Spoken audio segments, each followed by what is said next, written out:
ભરૂચ જિલ્લા ન્યાયાલયોમાં બીજી નેશનલ લોક અદાલત યોજાઈ.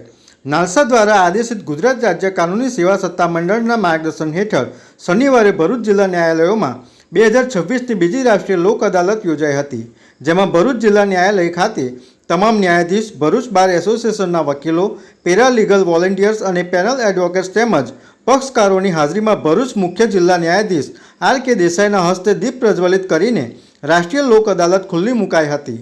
લોક અદાલતમાં પ્રી લિટિગેશનના કેસો એટલે કે કોર્ટમાં કેસ દાખલ કરતા પહેલાં સમાધાન માટે મુકાતા કેસો તેમજ પેન્ડિંગ કેસો, જેમાં વાહન અકસ્માત વળતરના કેસો, નેગોશિએબલ ઇન્સ્ટ્રુમેન્ટની કલમ 138 ચેક બાઉન્સના કેસો, બેંક લેણાના કેસો, લગ્ન વિષયક તકરાર કેસો, જમીન સંપાદનના કેસો, સમાધાન લાયક ક્રિમિનલ કેસો, પાર્ટીશન સ્યુટ, મજૂર તકરારના કેસો, ભાડુઆત માલિકના તકરાર કેસો, વીજળી પાણી બિલના કેસો મુકાયા હતા.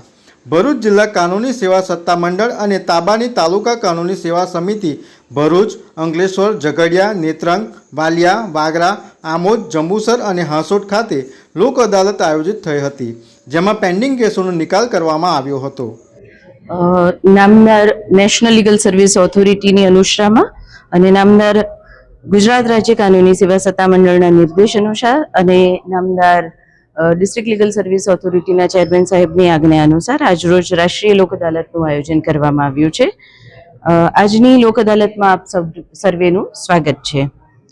આજની લોક અદાલતમાં મુખ્યત્વે કરીને જિલ્લાની તમામ અદાલતોમાં પ્રી લિટિગેશન અને પોસ્ટ લિટિગેશનના એમ બંને પ્રકારના સમાધાન લાયક કેસો હાથ ધરાશે, જેમાં મુખ્યત્વે કરીને નેગોશિયેબલ ઇન્સ્ટ્રુમેન્ટ એક્ટની કલમ 138 હેઠળ ચેક બાઉન્સના કેસો, બેંક લેણા અંગેના કેસો, વાહન અકસ્માતના વળતર અંગેના કેસો, મજૂર વિવાદના કેસો, લગ્ન વિષયક તકરારો, જમીન સંપાદનના કેસો, ભાડુઆત માલિકના વિવાદના કેસો, મનાઈ હુકમ, સુખાધિકાર, પાર્ટીશન વગેરે સિવિલ દાવાઓ પણ સામેલ થશે. વીજળી પાણી બિલના સમાધાનના કેસો પણ મુકાશે. તમામ જનતાને નિવેદન છે કે આ લોક અદાલતનો મહત્તમ લાભ લઈ અને સમાધાનથી કેસોનો આખરી નિકાલ લાવવામાં તમામ કોર્ટોને સહાયરૂપ થાય. આભાર. જય હિન્દ, જય Bharat. VMP news, think positive.